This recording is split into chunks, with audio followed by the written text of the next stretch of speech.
درود و عشق خدمت همه همراهان چنل فال مرجان. خیلی خوش اومدید به چنل خودتون. مرجان هستم. صدای من رو از پیج فال مرجان میشنوید. با یه ریدینگ دیگه امروز در خدمت شما عزیزای دلم هستم. موضوع ریدینگ امروز ما به این شکله که میخوایم ببینیم تا یک ماه آینده در بهمن ماه چه اتفاقاتی قراره بیفته، چه انرژی در راهه و خود شما باید انتخاب بکنید بین این دوتا دک تاروتی که اینجا گذاشتم. تاروت یونیورسال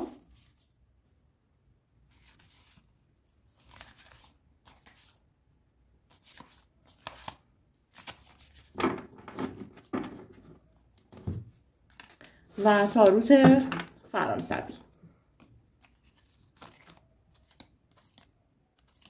با هر کدوم بیشتر ارتباط برقرار کردید و همسو شدید همون رو انتخاب کنید که ببینیم در بهمن ماه برای شما چه انرژی در راهه و چه اتفاقی قراره بیفته.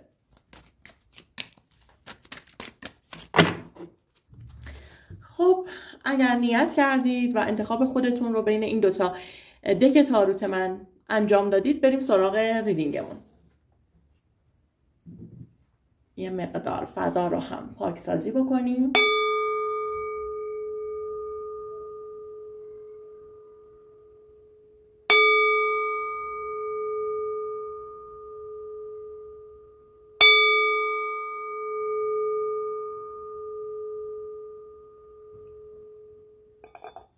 امیدوارم آماده دریافت باشید همگی. بریم ببینیم که شماهایی که تاروت یونیورسال رو انتخاب کردید در بهمن ماه پیش رو چه انرژی برای شما در راه هستش.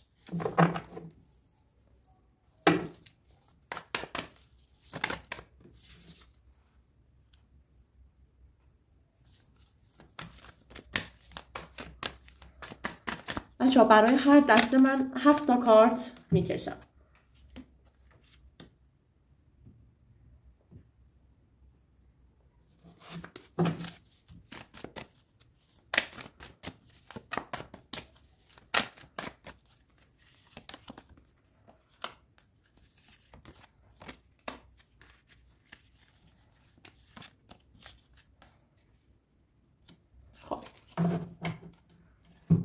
من اینجا دارم 2 تا موضوع مختلف رو برای شماهایی که دک یونیورسال رو انتخاب کردید میبینم.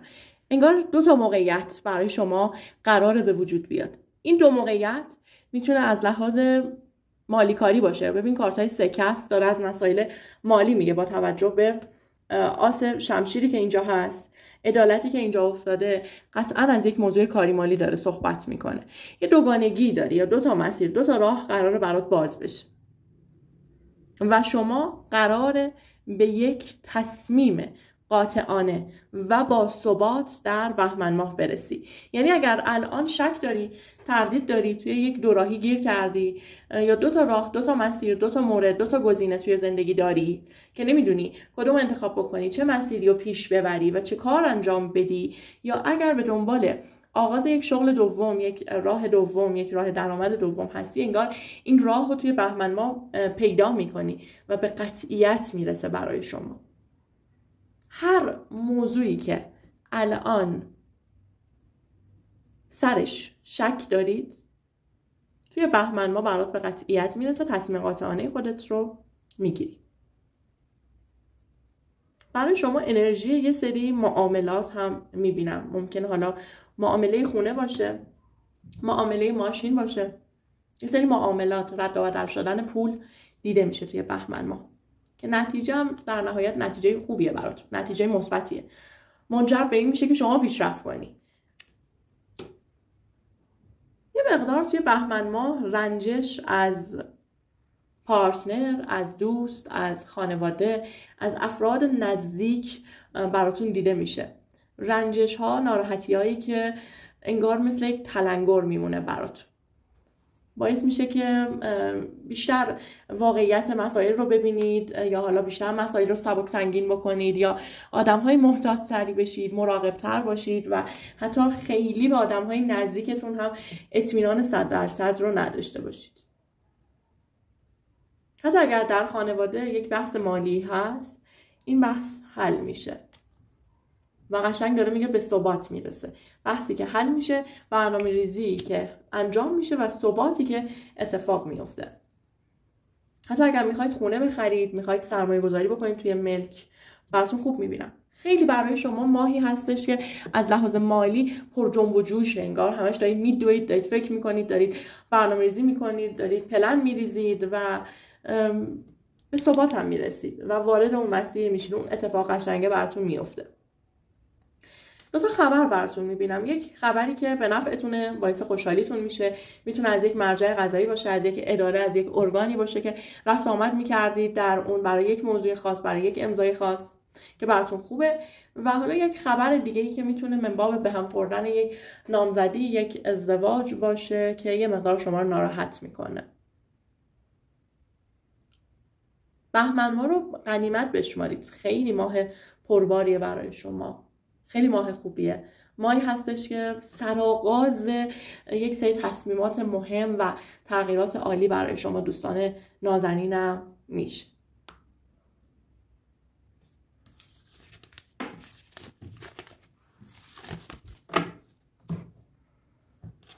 خب بریم سراغ شماهایی که این تاروت رو انتخاب کردید.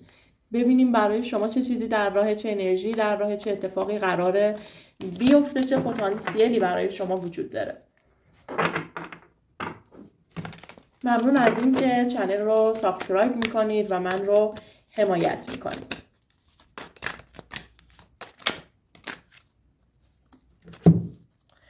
یه عالمه کارت.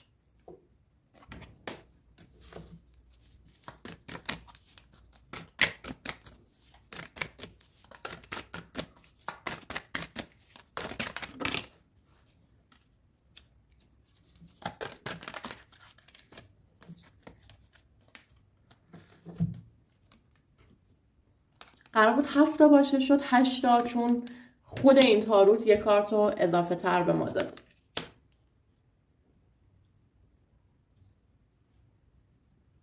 خب برای شما دوستان یک ماه پرچالش دیده میشه.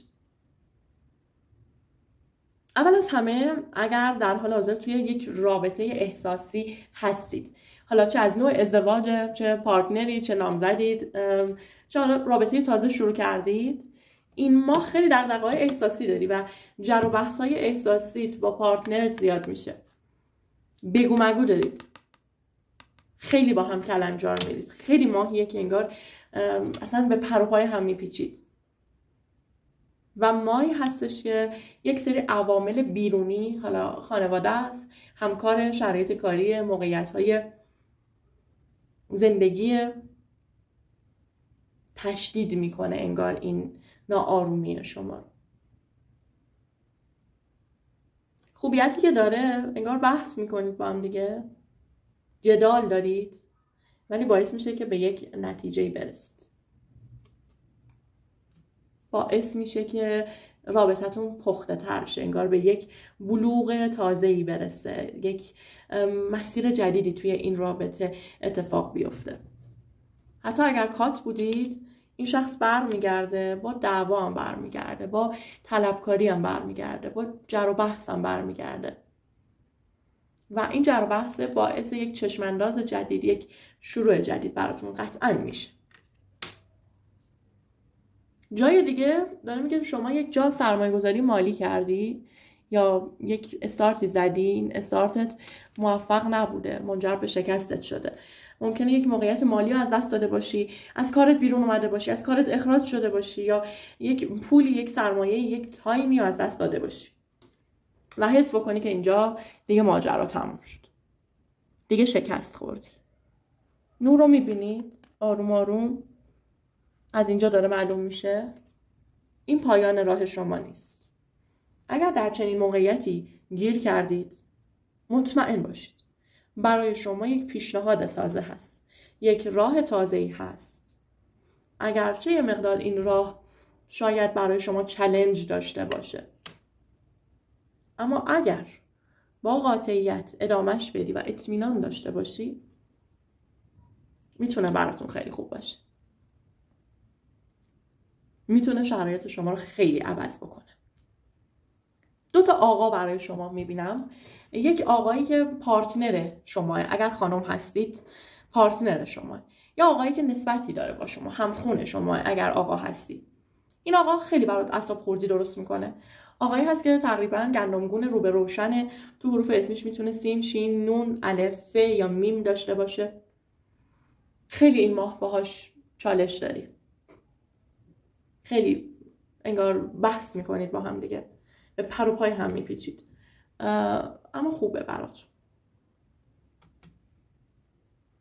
کاملا انگار سنگاتون رو با هم دیگه وا میکنید و اون مشکل رو با هم دیگه حلش میکنید.